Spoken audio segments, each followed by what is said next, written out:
Colette Ashworth stood in her late husband's workshop, staring at a scarred oak sewing cabinet nobody in town wanted. Her neighbors called it firewood. The auctioneer called it a tax write-off. But Desmond had carved 4 words into the underside of the top drawer before he died. Open when you're desperate. She was desperate now, when her fingers found the hidden panel at the back of the second drawer.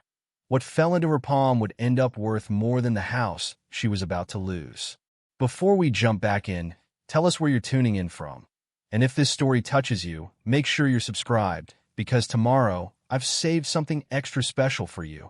Colette Ashworth was 67 years old and 3 weeks from losing the house she'd lived in for 39 years. The letter from Coastal Maine Savings sat on her kitchen counter where she'd left it 2 days ago, unopened for the first 6 hours, then opened and read so many times the paper had gone soft at the folds. Notice of default. Right to Cure Expires in 21 days. She knew what it said by heart now. She still hadn't told anyone.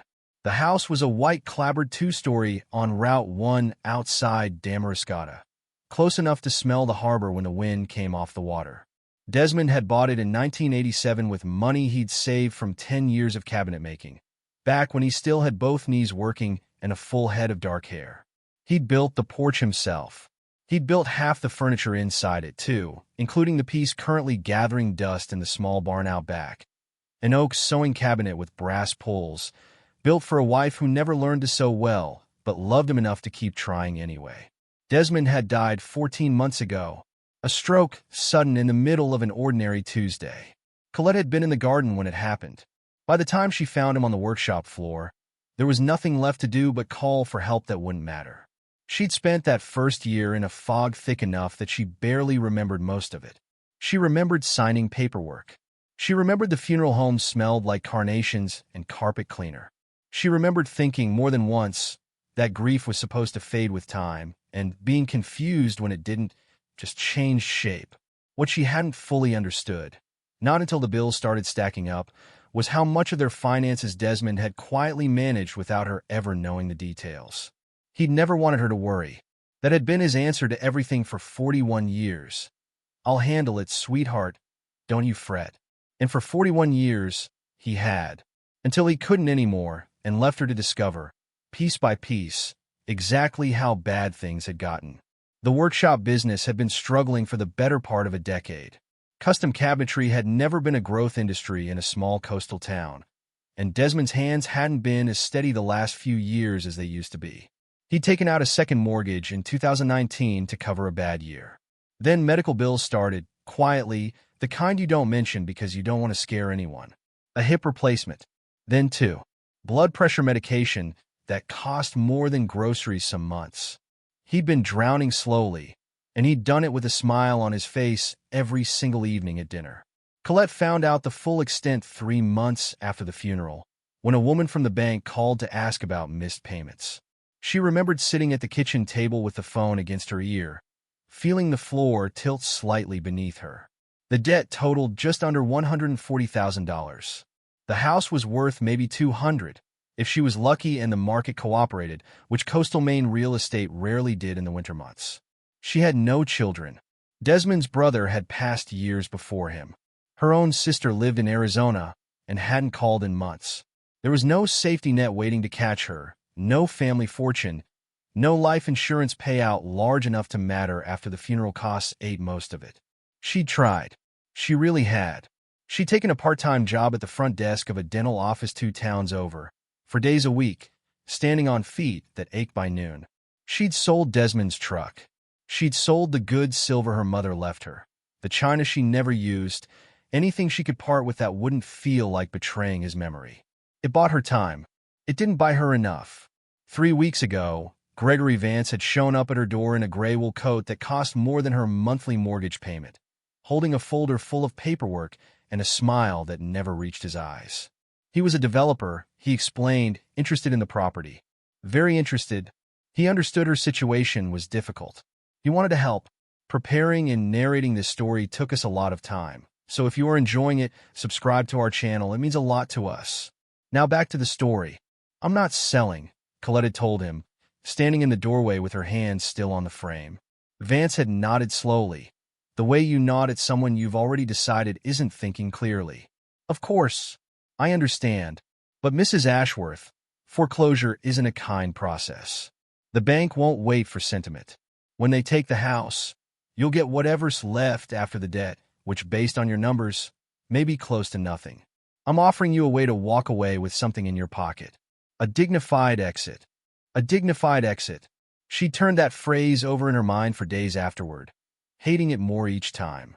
As though losing everything Desmond built could be dignified simply because a man in an expensive coat said the word gently. That night, unable to sleep, Colette had gone out to the barn workshop for the first time in weeks. She hadn't been able to make herself go in much since he died. It still smelled like sawdust and the machine oil he used on his planes. She ran her hand along the sewing cabinet he'd built her in the first year of their marriage, oak gone amber with age, and noticed something she'd walked past 1,000 times without ever really seeing. Carved into the underside of the top drawer, in letters worn smooth by 4 decades of hands pulling the drawer open and shut, were 4 words. Open when you're desperate. Colette had seen those words before, years ago, when Desmond first built the piece and showed it to her with the pride of a much younger man. She'd laughed at the time, assumed it was a joke about her occasional attempts at needlework, which had never once produced anything wearable. He'd laughed too. Neither of them had explained it further, and she'd forgotten about it entirely until tonight, standing in an empty workshop with a foreclosure notice waiting on her kitchen counter and nowhere left to turn. She knelt in front of the cabinet, knees protesting against the concrete floor, and studied the words again under the bare bulb hanging from the rafters. Desperate. She was that now in every sense of the word. Whatever joke this had started as, it didn't feel like one anymore. The cabinet had 6 drawers, 3 on each side, narrowing as they climbed toward the top, where the smallest one held nothing but a few loose spools of thread gone brittle with age. Colette pulled each drawer fully out, one at a time, running her fingers along the sides and back panels the way she'd seen antique appraisers do on television programs Desmond used to fall asleep in front of. Nothing in the first, nothing in the second, third, or fourth. It was the second drawer from the top on the right side where she finally noticed something wrong. The drawer was shallower than its twin on the left by maybe 1.5 inches, barely enough to catch the eye unless you were looking for it. Desmond had been a meticulous craftsman. He didn't make mistakes like that. Not by accident. Colette pulled the drawer entirely free of its runners and turned it over in her hands. The back panel, when she pressed against it, gave slightly under her thumb, a soft give that solid oak had no business having. She pressed harder. Something clicked, quiet but unmistakable, and a thin wooden panel swung outward on a hinge so small she never would have spotted it in daylight, let alone by the dim light of a single bulb. Behind it was a compartment no more than 3 inches deep, running the width of the drawer. Inside, wrapped in a scrap of chamois cloth gone stiff with age, sat a small bundle. Colette's hands were shaking badly enough that she had to set the drawer down on the workbench before she could unwrap it. The cloth fell away to reveal a brass key, old, the kind with an ornate bow and a long, thin shaft, nothing like a modern house key. Beneath the key, folded into quarters, was a piece of paper gone yellow at the edges. She recognized the handwriting immediately. Desmond's hand had always slanted hard to the right, the letters tight and economical, a carpenter's handwriting rather than a poet's. My Colette, if you found this, it means things have gotten bad enough that you needed to look. I'm sorry for that. I'm sorry I couldn't fix it before I went. But I want you to know I've been thinking about this for a long time, longer than you'd guess. This key opens the old sea chest in my father's storage unit at Coastal Self-Storage on Route 130, Unit 14. I've kept the rent paid quietly for years out of the workshop account, and I never told you why, because I wasn't ready for you to ask questions I didn't have good answers for yet. Go there. Bring the key. Ask for Ellis at the front desk. He's known me 20 years. He'll let you in. What's in that chest is the only thing I ever did entirely for you and never told a soul about, not even my brother. I hope it's enough. I hope you'll forgive me for the secrets. Every one of them was for you. Love always, Desmond. Colette read the note 4 times, sitting on the cold workshop floor with the key pressed so hard into her palm it left a red mark. A storage unit. Nearly 40 years married, and she'd never once heard him mention his father's storage unit. Had assumed, if she'd thought about it at all, that whatever remained of Desmond's father's belongings had been dealt with decades ago, long before she'd entered the picture. She thought about the workshop account, a small business checking account Desmond had managed separately from their household finances, one she'd barely glanced at over the years because he'd always handled it and she'd trusted him completely to do so. Quiet monthly payments, he'd written. For years. What kind of secret costs money every single month for years and never gets mentioned? Not even once, not even in passing. She looked at the sewing cabinet differently now. This piece of furniture she'd walked past 10,000 times without a second thought, dismissed by everyone who'd ever appraised the estate as a nice but unremarkable antique, worth maybe $400 if she found the right buyer. It wasn't just furniture anymore. It was the last message from a man who'd spent decades trying to protect her from something or prepare her for something, and had run out of time before he could tell her which. Coastal self-storage didn't open until 9 in the morning. Colette sat in the workshop until nearly 2 in the night, the note in one hand and the key in the other, unable to make herself go back inside the dark house alone. When she finally did sleep, it was on the old couch against the workshop wall, still holding both, still fully dressed, still turning over one question that wouldn't leave her alone. What had Desmond spent 40 years protecting, and why had he waited until he was gone to let her find it? Coastal self-storage sat on a gravel lot off Route 130, a low row of orange corrugated doors that had seen better decades. Colette arrived at 9 sharp, the brass key wrapped in a handkerchief in her coat pocket like something that might break if she held it too loosely. Her hands hadn't stopped shaking since the night before. Not really, not even after 3 cups of coffee she'd made and mostly let go cold. The man behind the front desk was younger than she expected, maybe 30, with a name tag that read Marcus rather than Ellis. Her stomach dropped a little at that. She explained the situation as best she could, holding up the key, mentioning Desmond's name, watching Marcus's face for any flicker of recognition and finding none. Ellis retired 2 years back, Marcus said, tapping something into a computer. But we've got the account here. Ashworth, Unit 14, prepaid annually since 2009. You said you're his wife. Widow, Colette said, and the word still caught in her throat every time she used it. 14 months later, like a stone she kept swallowing and never fully got down. Marcus pulled a folder, checked her driver's license against something in the system, and eventually nodded. You're listed as the secondary contact. Never updated, never used, but it's here. Go on back. 4th row, on your left. The walk to Unit 14 felt longer than it probably was. Gravel crunched under her shoes.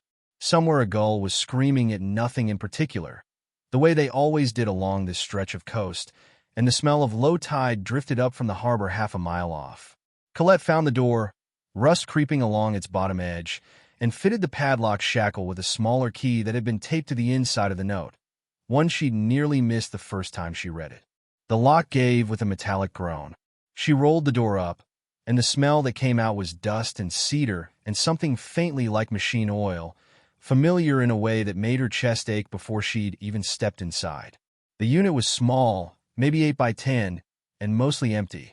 A stack of old paint cans sat against one wall, long since dried solid. A few cardboard boxes, water-stained at the corners, held what looked like tools and yellowed newspaper. But in the center of the space, covered by a heavy canvas tarp tied down with rope at each corner, sat something large and rectangular, roughly the size of a steamer trunk. Colette knelt beside it, fingers fumbling with the first knot.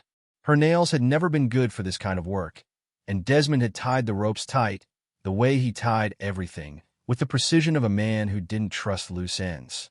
It took her almost 10 minutes to work the first rope free, then another 5 for the second. By the time she pulled the tarp away, her fingers were raw and her breath was coming fast. Underneath was a sea chest, dark wood banded with iron, the kind of thing that looked like it belonged on a ship 2 centuries ago rather than in a self-storage unit off Route 130. The wood was in remarkable condition, oiled and cared for, nothing like the neglected paint cans sitting a few feet away. Someone had been maintaining this chest regularly, and recently. The brass key fit the lock on the first try. It turned with a soft click, and the hinges, when she lifted the lid, moved smoothly, No rust, no resistance, as though they'd been oiled within the last few weeks rather than sitting untouched for years. Inside, the first thing she saw was a layer of old wool blankets, folded with care. Beneath those, wrapped individually in cloth, were dozens of small wooden boxes, each one no bigger than a jewelry case, stacked in careful rows. Colette lifted one out and unwrapped it. Inside sat a hand-carved wooden bird, a chickadee, so finely detailed she could make out individual feather lines cut into the grain. She lifted another, a loon, wings half spread, balanced on a base carved to look like water. There were, she counted later, 31 of them in total. Birds, mostly native to Maine, each one carved from a different type of wood, each one signed on the base in Desmond's tight, economical handwriting along with a date. The earliest date she found was 1986, a year before they'd married. The most recent was dated 11 months before he died.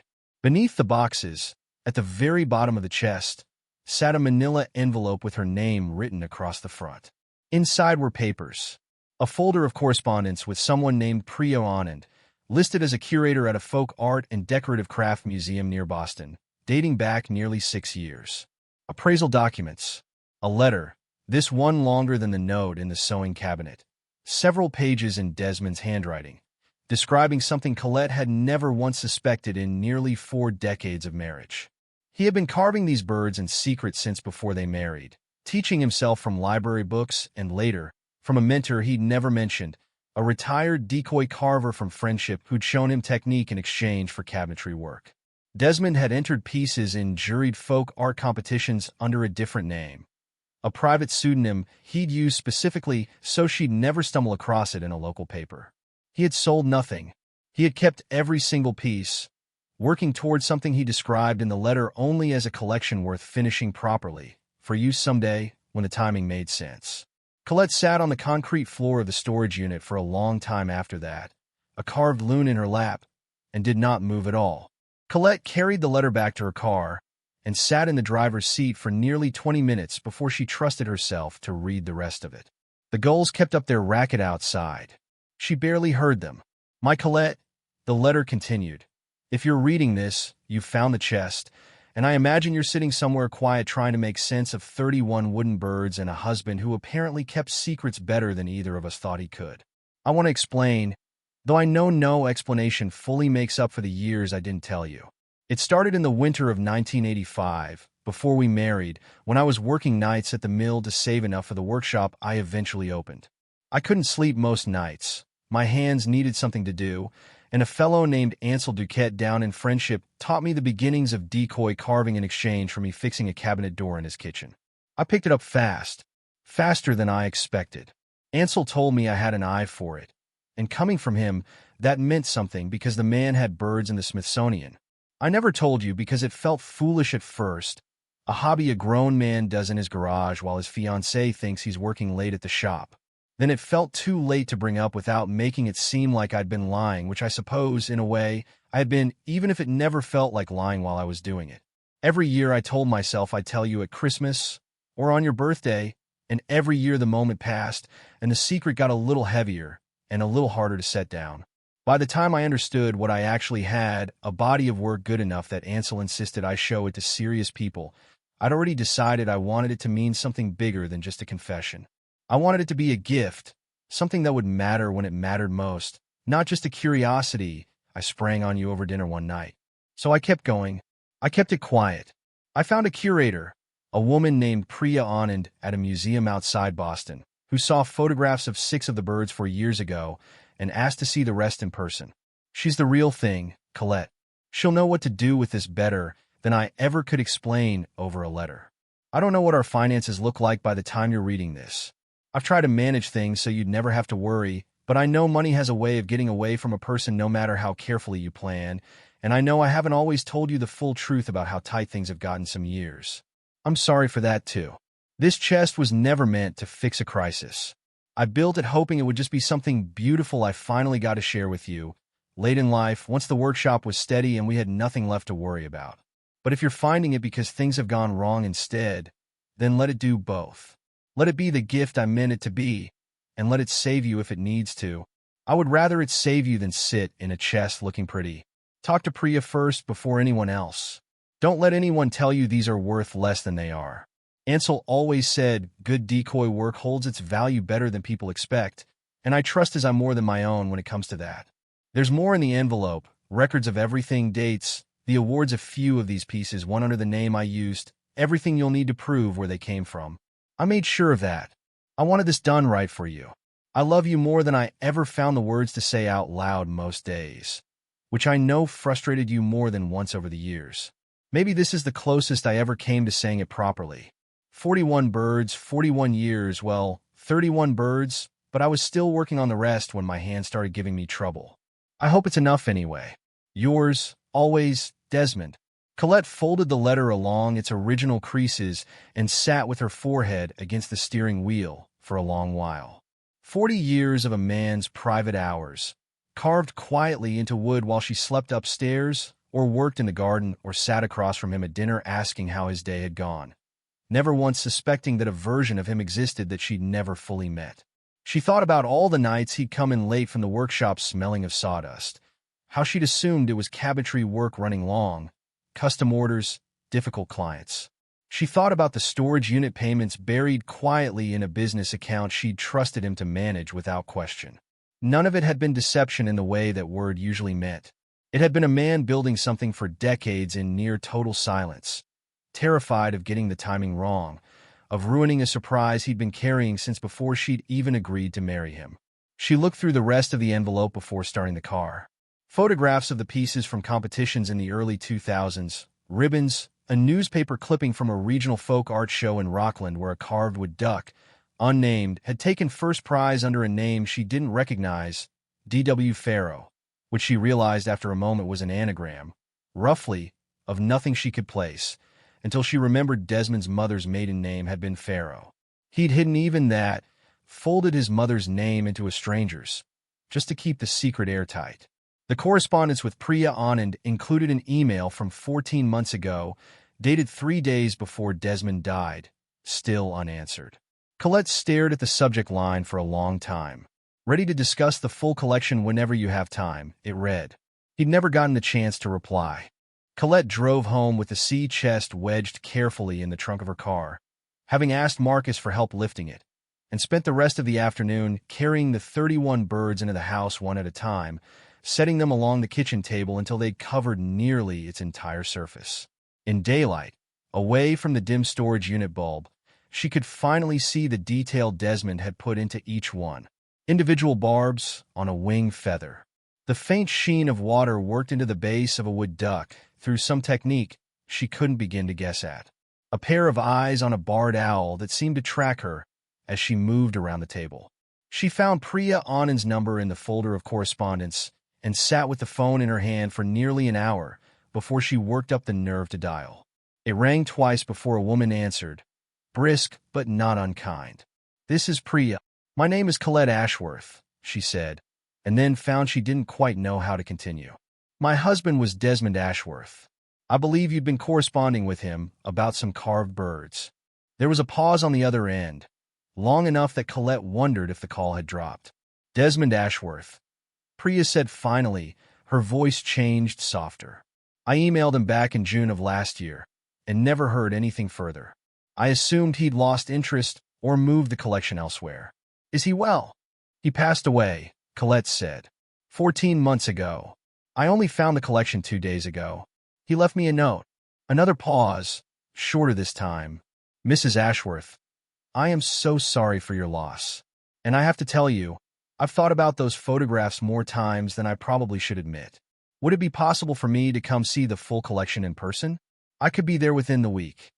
Priya arrived 6 days later on a Thursday morning, driving up from just outside Boston in a sedan loaded with equipment cases and portfolio folders. She was younger than Colette had pictured from the phone call, maybe 40, with the kind of focused, unhurried manner of someone who'd spent a career learning not to rush toward conclusions.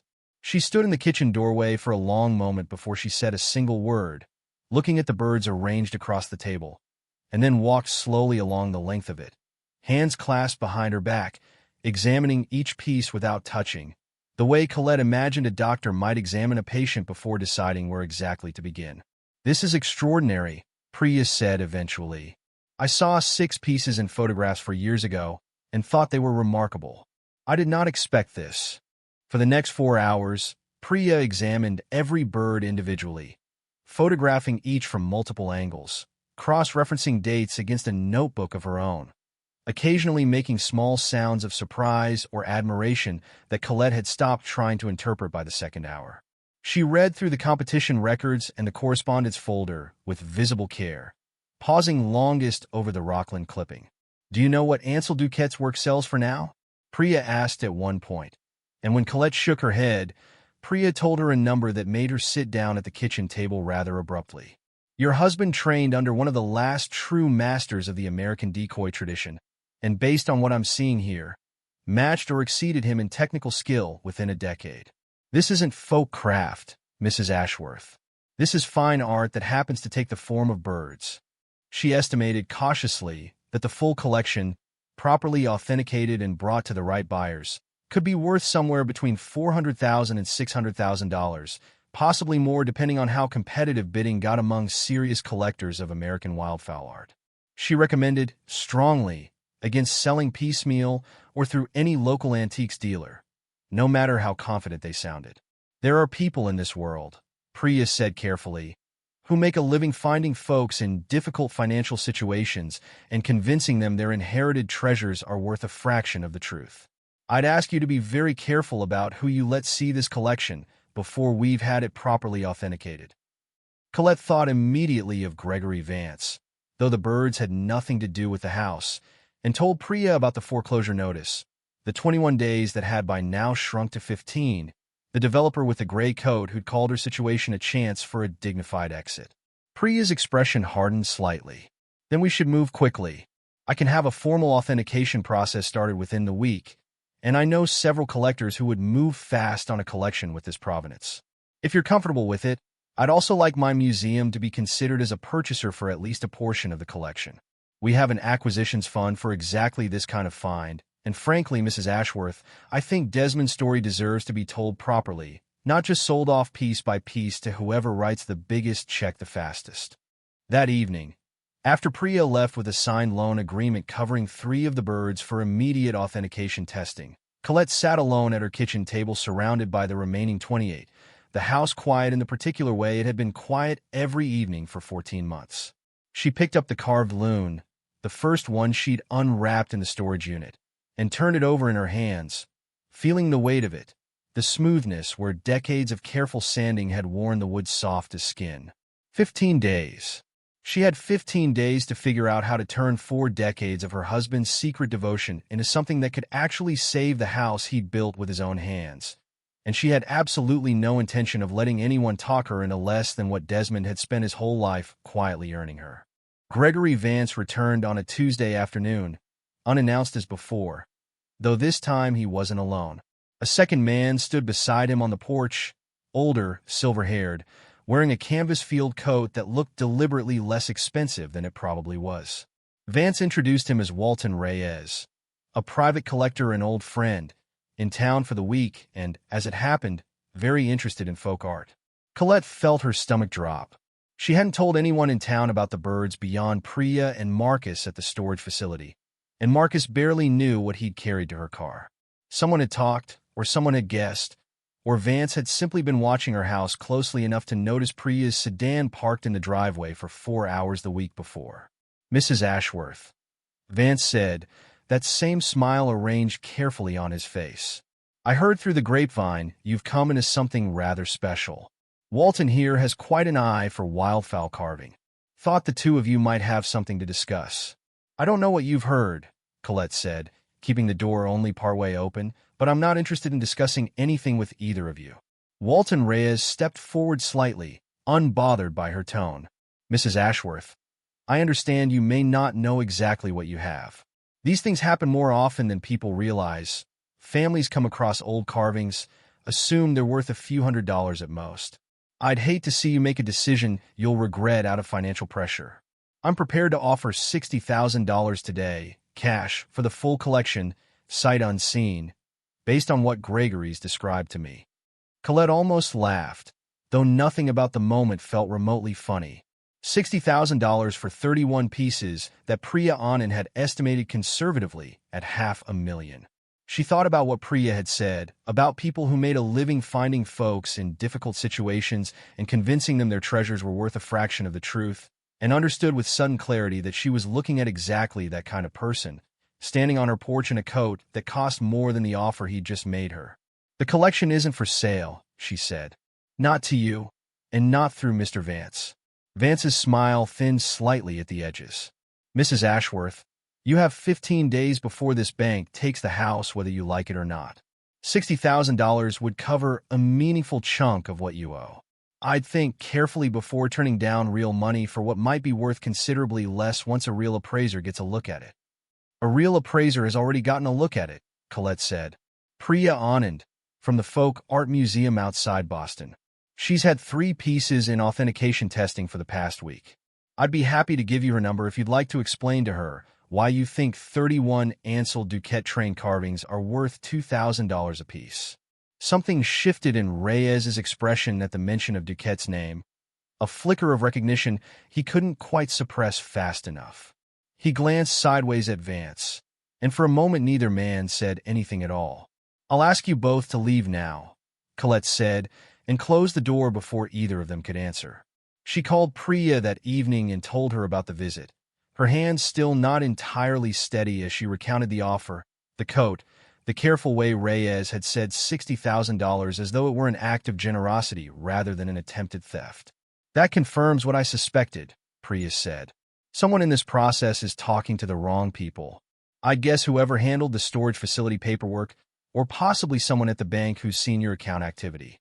Either way, we should move faster than I originally planned. The authentication came back this afternoon. Actually, I was about to call you.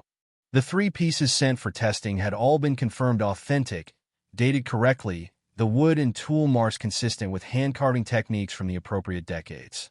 More than that," Priya explained, "one of the 3, a carved wood duck dated 1994, matched almost precisely in style and technique to a documented Ansel Duquette piece from the same period. Strong enough evidence that Priya's museum was prepared to move forward with a formal offer for the full collection rather than waiting for outside auction. We'd like to offer $480,000 for the complete set of 31 pieces," Priya said. "I know that's below the top of my earlier estimate, but it reflects a fast, clean transaction, no auction fees, no waiting months for the right buyers to surface. We'd also like to build a permanent exhibit around the collection, telling Desmond's story properly. Given everything you've described about the pressure you're under, I wanted to bring you a number today rather than making you wait." Colette sat with the phone against her ear for a long moment, looking out the kitchen window at the barn workshop where Desmond had spent countless quiet evenings she'd never questioned closely enough. $480,000. Enough to pay off the house entirely, with more left over than she'd had in her bank account at any point in the last decade combined. "Yes," she said. "I accept. Send whatever paperwork you need." 9 days later, Colette stood inside the lobby of Coastal Maine Savings and handed a teller a certified check covering the full outstanding balance on her mortgage, $139,000 and change. Gregory Vance happened to be crossing the lobby at that exact moment and stopped mid-stride when he saw what she was holding. "Mrs. Ashworth," he said carefully, "I take it your situation has resolved itself." "It has," she said, sliding the check across the counter to the teller. "No thanks to you or your friend Mr. Reyes. You can tell him the offer's been withdrawn permanently." She walked out of the bank without waiting to see his reaction, the September light bright and clean over the parking lot, and did not look back once. 6 weeks passed before the museum's exhibit opened. Weeks Colette spent in a kind of quiet disbelief that took a long time to fully settle in as something she trusted was real. She paid off the remaining smaller debts first, the credit cards Desmond had used to cover medical costs those last 2 years, a modest home equity line she hadn't even known existed until Priya's team helped her sort through the accounts properly. What remained after that, just over $300,000, sat in a savings account that felt, for the first month at least, almost too strange to touch. She kept 3 of the birds. The loon, because it had been the first one she'd unwrapped in the storage unit, and the barred owl, whose eyes still seemed to track her across a room, and a small wren, the plainest of the 31, carved sometime in the early 1990s judging by the date on its base, small enough to fit in the palm of one hand. The rest went to Priya's museum, along with a full folder of correspondence, competition records, and the letter Desmond had written explaining 4 decades of careful, quiet devotion. Priya called in early October to confirm the exhibit's opening date and asked, gently, whether Colette would be willing to speak at the event, just briefly, about Desmond and the collection. Colette had said yes before she'd fully thought it through, and spent the following weeks more nervous about 5 minutes of public speaking than she'd been about anything involving the bank or Gregory Vance. The exhibit occupied a single well-lit gallery room on the museum's second floor, the birds arranged on floating shelves under careful lighting that made the wood grain seem to glow faintly from within. A placard near the entrance read, 31 Birds, The Hidden Life of Desmond Ashworth, alongside a black and white photograph Priya had found among the correspondence. Desmond in his 30s, standing beside a workbench, holding an early carving that Colette didn't recognize among the others, something he must have given away or lost track of decades before she'd ever found the rest. Nearly 60 people came to the opening, more than Colette had expected for a Tuesday evening event about a carpenter nobody outside Damariscotta had ever heard of. Ansel Duquette's granddaughter attended, having read about the exhibit in an email from Priya, and spent almost 20 minutes talking with Colette about her grandfather, about the kind of quiet, exacting standards he'd held his students to, about how rare it was for anyone to meet them the way Desmond apparently had. When it came time to speak, Colette stood at a small podium near the entrance to the gallery, 3 index cards in her hand that she barely glanced at, and told the room what she'd come to understand over the previous 2 months. That her husband had spent nearly 40 years carving in near total secrecy, not out of dishonesty, but out of a kind of stubborn, private hope that the work would someday matter more as a gift than it ever could as a confession. That she'd found the collection 3 weeks before losing the house he'd built with his own hands, and that in the space of a few days, decades of his quiet, patient labor had turned into exactly the kind of rescue he'd apparently always intended it to be, whether or not either of them had known it at the time. I spent 39 years married to a man I thought I knew completely, she told the room, her voice steadier than she'd expected it to be. And it turns out there was an entire second life happening in our barn most evenings, one built entirely out of patience and with shavings and a fear of getting the timing wrong. I don't know if I'll ever fully forgive him for keeping it from me so long, but I understand why he did it now, and I think, given everything, I'd rather have 31 birds in this story than never have known any of it at all. Afterward, several people approached her privately. An elderly man who'd lost his own wife the year before and wanted to talk about grief for a few minutes. A younger woman who worked in hospice care and said Desmond's story reminded her why she did the work she did. Colette found herself staying nearly 2 hours past when the reception officially ended, talking to strangers about a husband she was still, in some ways, getting to know for the first time, even months after his death. Back home in Damariscotta, she'd started using part of the remaining money to convert the barn workshop, carefully, respectfully, into something new. She kept Desmond's workbench exactly where it had always stood, his tools arranged along the pegboard the way he'd left them, but added proper heating, better lighting, and a section of open floor where she'd begun, slowly and without much skill yet, teaching herself basic wood carving from library books, much the way Desmond had once taught himself from Ansel Duquette decades before. Her first attempt, a lopsided chickadee that bore almost no resemblance to any of Desmond's graceful work, sat on the kitchen windowsill next to the loon and the barred owl and the small plain wren. It wasn't good. She didn't particularly expect it to be. But some mornings, standing in the barn with a half-finished block of basswood in her hands and Desmond's tools laid out in front of her exactly where he'd always kept them, Colette felt closer to understanding him than she had at any point in their 39 years together, closer even than she'd felt sitting across from him at dinner every evening for 4 decades, never once suspecting the quiet, patient thing he'd been building in secret the whole time. Spring came to Damariscotta the way it always did, slowly at first, and then all at once, the harbor thawing out and the light stretching later into the evening with each passing week. Colette marked the 1-year anniversary of finding the sewing cabinet's secret drawer by driving out to Coastal Self-Storage one last time. Not because there was anything left to collect, but because she wanted to see Unit 14 empty, swept clean, closed for good on a chapter of her life that had nearly ended in foreclosure, and instead ended somewhere she never could have predicted. Marcus was still working the front desk. He recognized her immediately and asked, with genuine curiosity rather than idle small talk, what had ever come of the sea chest she'd hauled out of Unit 14 that morning nearly a year before. She told him the short version, standing at the counter for longer than she'd planned, and watched his expression shift from polite interest to something closer to disbelief by the time she got to the number Priya's museum had ultimately paid. "Your husband kept that a secret his whole life?" Marcus asked. "Almost his whole life," Colette said. "I think, toward the end, he was getting ready to tell me. He'd started emailing the museum a few months before he died. I just never got the chance to hear it from him directly." The Henry's Haven type of gesture, the things she'd read about happening in other people's stories of unexpected windfalls, felt right to her almost from the beginning, though it took her the better part of the winter to work out exactly what shape it should take. She'd never had children, no family nearby who needed help, and the house was paid off entirely now with money left over she genuinely didn't know how to spend on herself alone. What she did know from 14 months of watching her own finances collapse in near silence was how many people in small coastal towns like hers were quietly drowning the same way Desmond had been, embarrassed to ask for help, too proud to explain how bad things had actually gotten until a bank letter forced the issue.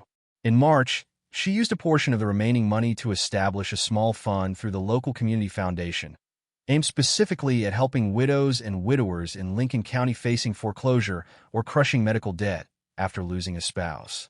She named it, after some deliberation, the Quiet Hands Fund, a small nod to the decades Desmond had spent carving in silence, hands working steadily at something meant to matter later even when nobody around him knew it was happening. Within its first 4 months, the fund had helped 6 families stay in homes they otherwise would have lost, paying off smaller debts before they spiraled into the kind of crisis Colette had barely survived herself. The barn workshop, meanwhile, had become something closer to a real studio than she'd expected when she first started teaching herself to carve. Theo Doyle, whose mother Fiona lived 2 properties down and had known Colette for nearly 15 years, started stopping by most Saturday mornings to help with technique, having picked up woodworking basics from his own grandfather years before. Under his occasional guidance, Colette's work had slowly improved past the lopsided first chickadee, though she was honest with anyone who asked that she'd likely never carve anything close to what Desmond had managed across 4 decades of quiet practice. That didn't seem to be the point anymore. Some evenings, standing at the workbench with a half-finished piece of basswood in front of her and the smell of cedar shavings thick in the air, Colette felt less like she was trying to match her husband's skill and more like she was simply staying close to him, working with his tools and his space, understanding through her own hands why he might have found 40 years of quiet evenings out there so worth protecting. Priya called occasionally to update her on the exhibit, which had drawn more visitors than the museum initially projected, enough that talk had started of extending its run through the following spring. A collector from Pennsylvania had reached out wanting to fund a small book documenting Desmond's technique and history, positioning him properly within the broader tradition Ansel Duquette had helped preserve. Colette agreed to be interviewed for it, understanding by now that telling this story honestly, all of it, the secrecy and the fear and the eventual gift, mattered more to her than keeping any part of it private the way Desmond once had. She still kept the loon, the barred owl, and the small plain wren on the kitchen windowsill, exactly where she'd placed them the first week after Priya's visit. Some mornings, drinking coffee at the table where she'd once spread all 31 birds out in stunned silence, she'd catch herself looking at them and thinking not about the money, which had mattered enormously in the moment but felt increasingly beside the point as the months passed, but about the sheer stubborn patience it must have taken a man to carve quietly for 40 years, trusting that someday, somehow, the timing would finally be right. It hadn't been right, not in the way Desmond had hoped.